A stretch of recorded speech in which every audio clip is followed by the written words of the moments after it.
Hey, and welcome to the Systems Boutique podcast. I'm Dr. Raymona H. Lawrence. Most people just simply call me Dr. Raymona. I'm your systems stylist and your business operations expert, and I'm here to help you build a high-end boutique-style back-end that creates ease and scalability for you without sacrificing the luxury experience your clients absolutely deserve. So if you're a speaker, a coach, a consultant, a course creator, or author who's ready to stop the overwhelm, ditch the tech confusion, and finally streamline your systems and operations, you are in the right place. Each week, I'll bring you actionable strategies, expert insights, and behind-the-scenes business systems and operations insights to help you scale with ease, efficiency, and absolute excellence. So grab your notebook, your favorite cup of coffee or tea, and let's get to work. Welcome to the Systems Boutique, where systems meet style.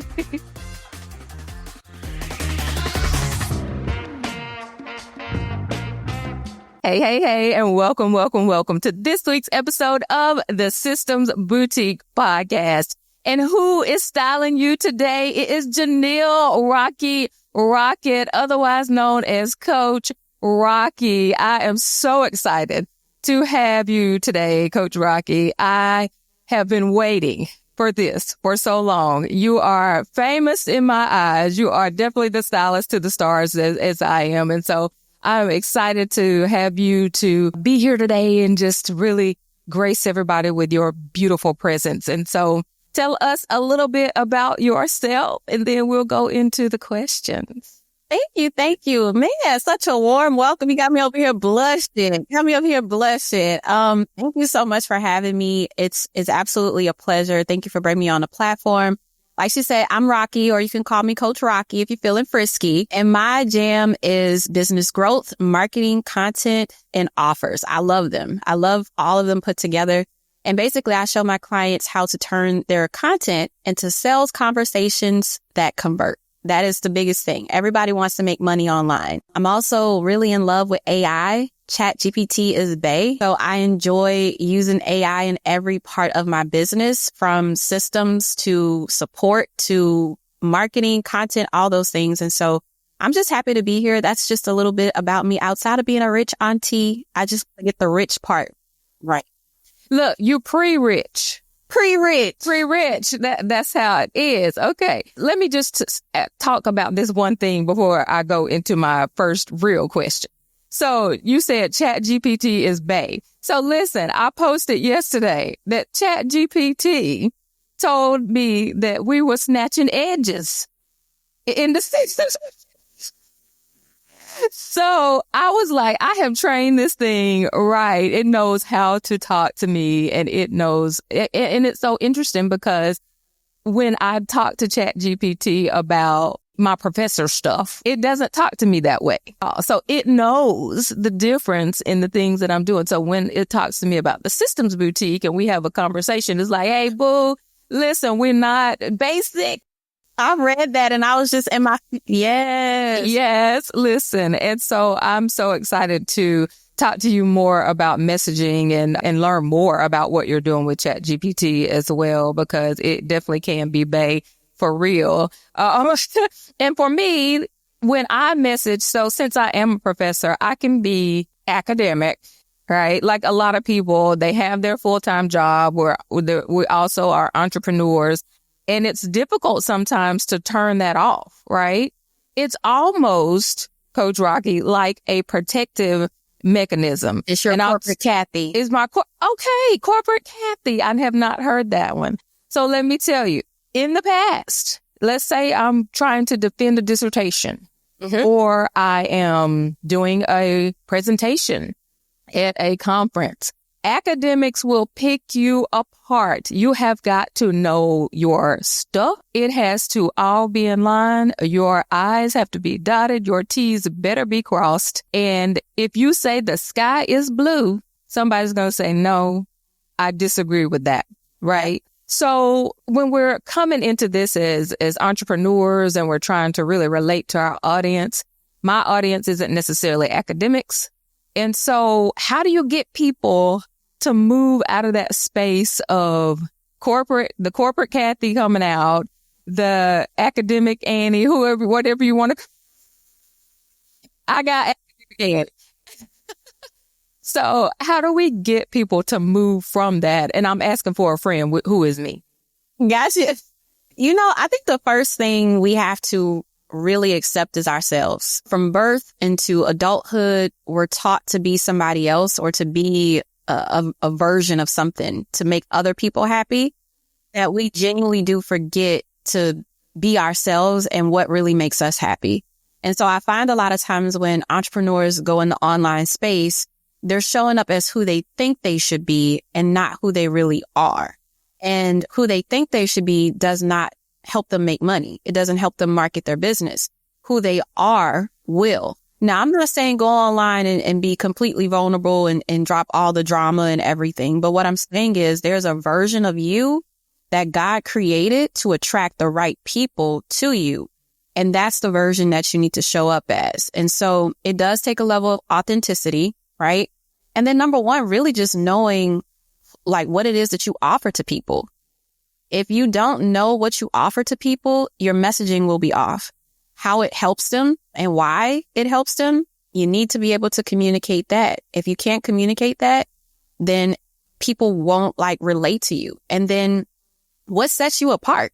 Like everybody, what does ChatGPT say? In the sea of sameness, everyone is looking like each other, but what sets you apart? And so I know I worked in corporate for years since I lied about my first job to get a good job. I've worked in corporate since I was 15.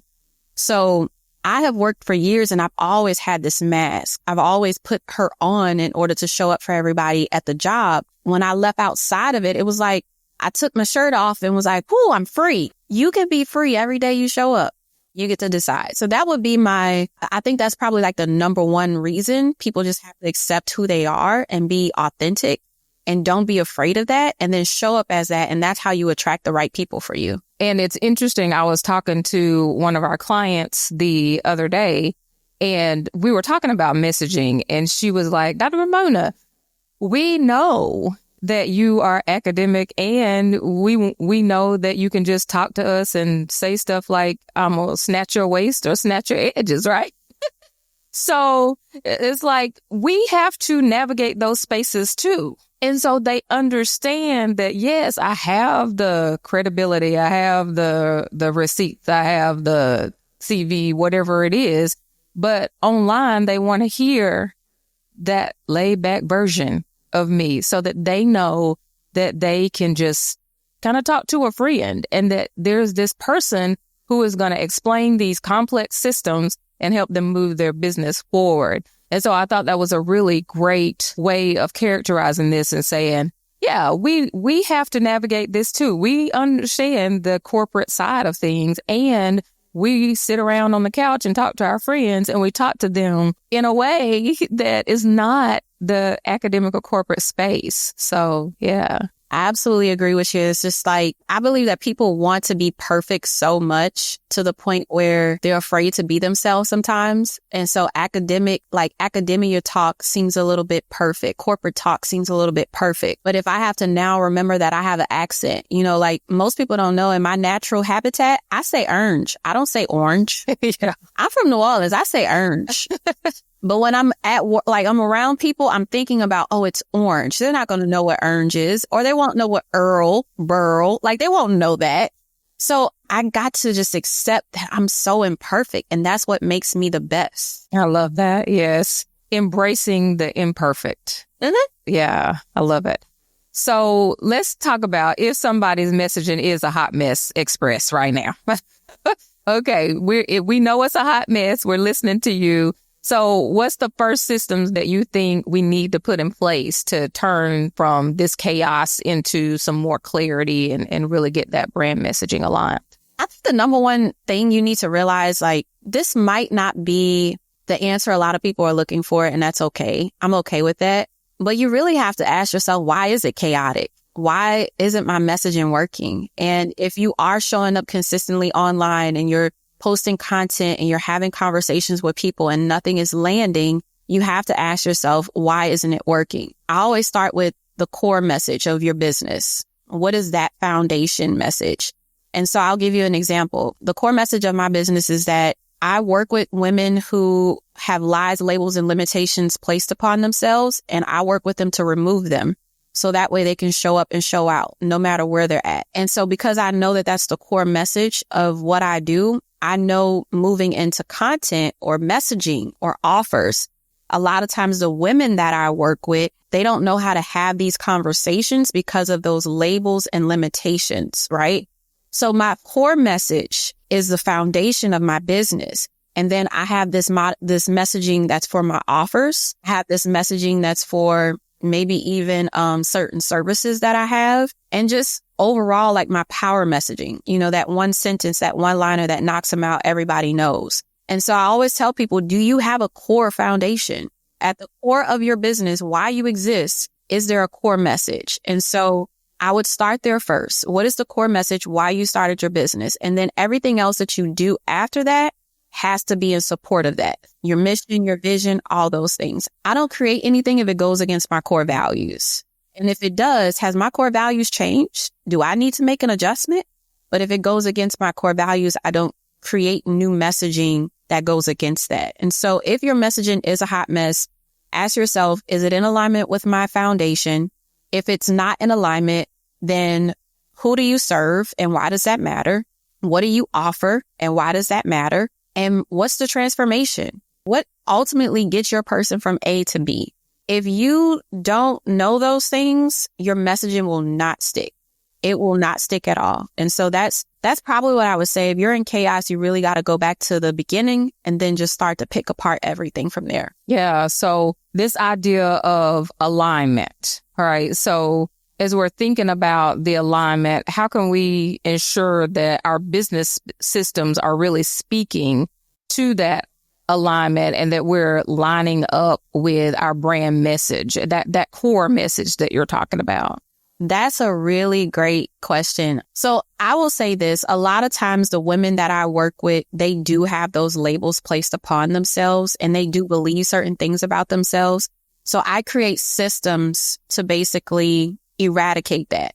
Some of the women I work with think they're slow. So we put automations in place. Some of the women feel like they have to know every step along the way. So we create an onboarding, right? If you have an onboarding checklist and an offboarding checklist, you don't need to remember everything. You now have these things in place. Some of the women are afraid or not even afraid, but they're timid about how they interact with their clients. Well, do you have a client interaction guide or something like that that talks about it? Do you have these things in place and your systems to support it? If your message is ease, and I go to sign up for something and it takes me 40 steps to get to the thing I'm supposed to get, that's not ease. That's complicated.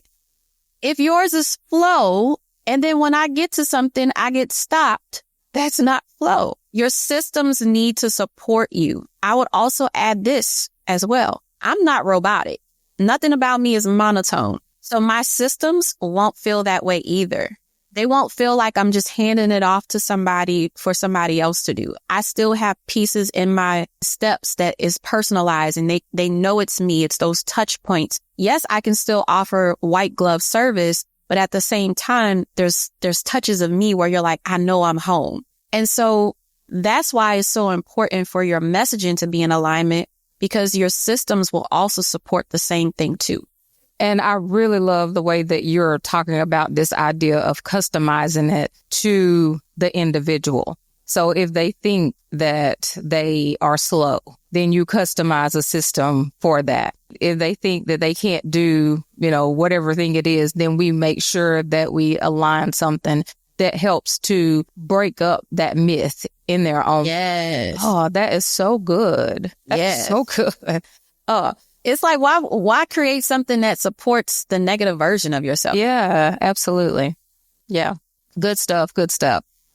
So when we talk about messaging, so now we're aligned and we are authentic and we're ready to get out there online and do our thing. And so mistakes, there are lots of messaging mistakes that happen. So tell me some mistakes that you see entrepreneurs that they make and that causes their systems to kind of fail and not work the way that they intended. I think the number one thing, this is not just my opinion, this is just working with clients too, is that there is a such thing as a well-oiled machine. That is for me, I feel like everybody feels like if I could just get all these things in alignment in place, nothing's going to go wrong. And as soon as something does go wrong, they hate their systems. They're like, oh, well, I should have never got this, because if I would have got this and I would have kept doing it this way, everything would still be fine. You have to stop thinking that everything's going to be a well-oiled machine, because just like with any system, think about it this way. Your HVAC system, you got to change that filter. I have a water filter in my house. I got to continuously put salt in it, and they got to come out every quarter and check it, right?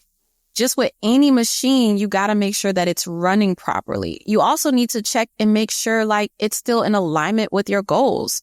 You know, is it still supporting our clients? Is it still supporting our marketing or operations or whatever? Well, is this a reason people would choose us over somebody else because of how well this actually works? And really just understanding, like, are there any beliefs people have about our systems or how they're working? I think I know when people remove the idea that they can have a perfect system and know that every system and machine requires tinkering and requires some adjustments, that's when they can really refine and put their systems in place. And it supports their messaging too, because you can't say you're evolving and your systems don't. Duh, that's so good. Yes. And I know that a lot of times clients will come in and they want to just set it and forget it. And I'm like, no, we have to go back in. We have to make sure that you're meeting these KPIs. We have to make sure that something doesn't just stop all of a sudden. You just never know what's going to happen within a workflow or an automation or something like that. And it's just like in our bodies. We can't just go work out and get to a great place and we look great and then we get to stop and just set it and forget it. No, you automatically are going to start losing muscle. You're not going to look the same after a couple of weeks. You're not going to be able to have the same, breath, cardiovascular ability when you run if you don't continue it. And so it's the same thing. We've got to check it up. Our cars, our HVAC system, as you said, all of those things require constant maintenance. And the idea is sometimes that turns people off and they're like, oh my gosh, but that's why you get help, right? Exactly. You don't have to know how to do it yourself. You should. Here's the thing I love about my big God. God gave us all purposes. He gave us gifts, talents, skills. And one thing he knew for sure is that if we tried to use them on ourselves, it causes confusion. You know why? Because we would be selfish and only use them for ourselves. But because they're for other people, when we use them on them, they get the results they're looking for. They get the transformation they're looking for. And then there's another person whose purpose is to help me with my thing. And they come in and help me. So don't ever think you needing help is a problem. I'm really great with content and messaging, but sometimes I need help with my own messaging and content. And so that's because my gift is for y'all. It's not for me. Selfishly, I would only use it for me. I promise y'all I would. But because it only causes chaos for me, I have to make sure that I'm operating in the way that God made us. So don't be afraid to get help. Your systems need help too. That is such good insight, Rocky, because oftentimes, like, it's even like when a hairdresser, their hair is not right all the time, right? Because if they just used it on that skill on themselves, they would be selfish and not, hair would look good. Nobody else would look good. Yeah. And I noticed that even with my systems, like I have everybody else's systems so perfect sometimes. And sometimes the things that I do for me are like, oh, I wish somebody else could just, because we're in our head, right? We're in our head. And it's like, I need to step out of my own body or have somebody else to look at what I'm doing and say, no, this is what you need to do differently, or this is how you need to change things in your own system. So I love that. I think that's such great perspective because we often think that we shouldn't have to struggle with anything ourselves. Like if I know systems, that all my systems have to be absolutely perfect at all times. And I better make sure that nobody ever thinks that my systems are not right in any way. Right. And it puts so much pressure on us. Yep. It does. Unnecessary pressure. So when you operate in your gifts, your purpose, your skills, your talents, you use it for other people, you'll see like it works for them. And they're not going to always work as effectively for us. God will give us a little opportunity to get a little win from it. But then you're like, you got too much dip on your chip. You're doing too much. Pull back. It's so true. Oh my goodness. It's so true. Okay. So let's do a fun question. Okay. So if your brand was a party, and I know your brand is because I see your social media all the time and it's so much fun. So since your brand is a party, let me say that, what system would be the DJ to keep the vibe consistent and the message clear? So what system is the DJ? So I'm going to say this. So messaging is sort of like the driver of a car, right? They have the directions. They know exactly where they're going. But if I had a system that was the DJ of the party, the actual car, it would be content. It would be content for sure. Because content moves your message. Content drives your message to hit everybody up and say, hey, come to the party. Like content. I get so much data and feedback from putting out so much content. It helps me confirm my core message. It helps me position myself online. It helps me hit multiple touch points, social media, email, sales pages, content. Here's the thing. Just like you wouldn't just play random songs at a party, you wouldn't just put out random content either. That's good. That's good. All my content has a purpose on this playlist. And when people think about it that way, they're like, because they will ask me, you're dating content, you post dating content. Yes, because it's identifying the single women that's still in my audience for me. It's identifying the women who are now married. So maybe my audience has shifted and I need to shift. All my content has purpose. Nothing is random. And if I'm throwing a party for a group of 7-year-olds, I'm not going to be playing no Lil Wayne, Carter 2. And for some 7-year-olds, I'm going to be playing Bellin. Right. So my party would definitely be about content. And that's really it, turning it up. That is so good. And I love the idea of the fact that every song has a purpose and it's got to be for the right audience, because the right song for the audience, because if not, then people are looking at you, and it's the same way that people do us on social media, right? They look at us like, why are you playing that? Right? I'm not dancing to that. That's not like what? So you just would play that song? Yeah. Thought everybody was going to dance? Yeah. And it's like Spotify. I skip. Like, right, I scroll. So it's the same concept. I skip, I scroll. Yes. And so that's why I've worked so hard on my messaging to be so like unforgettable. When I do put out certain pieces of content, whether someone might think it flops or not, my content is purposeful. It's not random. It's intentional. And it really allows my audience I get data from that. And so I would definitely, it would be content. That would be my DJ. Love that. Okay. So I'll end with this question and then you can throw in anything else you think I might have missed on this. So give us the Rocky rule. All right. So we're going to have some Rocky rules as we go through these podcasts. One non-negotiable system that every chic CEO should have to ensure their message never gets lost in the noise. Okay, this might be a little different. Okay. I will say this, but as we do more of these episodes, it'll build up. I believe story banks.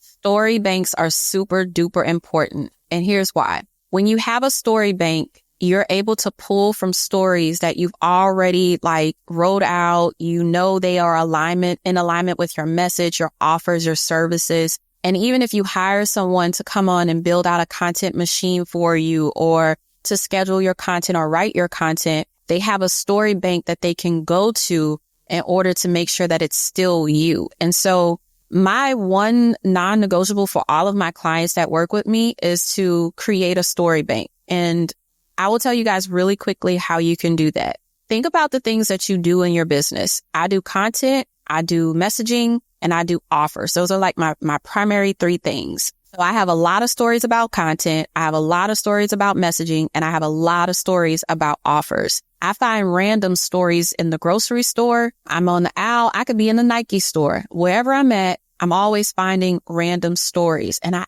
add them to my bank. If you have these random stories in your bank, you will never run out of content ideas. That is like my one non-negotiable for all my clients, is to have a story bank so they can always have content. That is so good. And that is great for the people in our audience who are speakers. That's exactly what I was about to say, that you need those because when you need to mix things up or tell a different story that relates to part of your framework, then having that story bank, because a lot of times we forget things, and every single day life is giving us content, right? Life is lifing and it's contenting. Mm-hmm. It absolutely is. Yeah. And so I will also give y'all a cheat. If you take your phone and download ChatGPT, okay, create a project on ChatGPT. If you don't know what I'm talking about, just Google it, create a project, and then open up a chat function and just say, I am in a store right now, and what I'm seeing in front of me is Dr. Raymona is picking up something off the ground, and she's struggling with this. She can ask for help, but she won't ask for help. This is a clear thing why my clients struggle for so long, because they don't ask for help. Help me create a story so I can put in my story bank. Boom. And then you just copy that into your story bank. The best. Y'all are getting some true nuggets today. Do you see what you have in the Systems Boutique? It's amazing. I talk to ChatGPT all day. I talk to Chat more than I talk to the people online. Absolutely. And the thing about that is that there are so many tools, right? There's no excuses why we can't have content, why we can't do the things that we need to do to get our message out to our audience. And so I just love that. That's a great idea. And I'm going to start adding that to my systems for creating content as well. So, absolutely. Yeah. So what have I missed, Coach Rocky? Anything you want to add to the conversation today? Well, I mean, no, I feel like, here's what I will say. Your messaging refines over time. It's never going to be the same from when you first started out. It keeps refining, just like they say you get better with time or whatever, like wine gets better with time. It's the same thing with your messaging. And who you used to serve a year or 2 or 3 years ago is not going to be the same person you serve. Who you speak to today might not be the same person you spoke to 3 years ago. So just continue to refine your messaging and just celebrate where you are now. Because even when it feels chaotic and it feels like it's a mess, here's what I'm very, very understanding. And I know for a fact, when there is chaos, on the other side of that is clarity. And whenever we are in a chaotic place, God is allowing us to be there so we can get to the other side of clarity. So don't be stressed when you're in that season. Just say, thank you, God, for putting me here for what I'm about to learn. And then you'll be able to get to the other side. And that's just practicing gratitude 101, for where you're at and where you're going. And I think I know for a fact, like that's the biggest thing about messaging, is just to know that it's constantly evolving. And you gotta talk to people in order for your messaging to get better. Oh, what? You have to talk to people in order for your messaging to get better. If you don't post the content, if you don't sell the offers, if you don't, put yourself out there on stages, you will never know if it needs adjustments or not. So you gotta keep doing the work. I think that's the biggest part. And then of course, we got way more episodes. We're gonna be, yes. I mean, my 9 years of my brain on these podcast episodes, we're going to be having fun. And listen, this is what y'all got in episode 1. So just wait for it. Wait for it. This is going to be so good. Coach Rocky, you are absolutely brilliant. You are brilliant with messaging, and you have an absolutely brilliant heart. And that is why we love you so very much. That's how make me cry on the podcast. Oh, come on. We are grateful for you. Chaos, y'all, comes before clarity. Content is the DJ, and we are ready to rock it out with our content. And so we are going to rock out this podcast. But we will see you all on the next episode of the Systems Boutique Podcast. See you later. Bye, guys. All right, my chic CEOs, that's a wrap for today's episode. If you found value in today's conversation, do me a favor. Subscribe, leave a review, and share this episode with another star. That's a speaker, a teacher, an author, or a coach who absolutely needs it. And hey, if you're ready to finally get your systems together, let's chat. Head over to thesystemsboutique.com/strategy to book your systems style strategy call, where we'll map out your perfect business back end. So until next time, keep it chic, keep it systemized, and keep shining like the absolute star you are. See ya.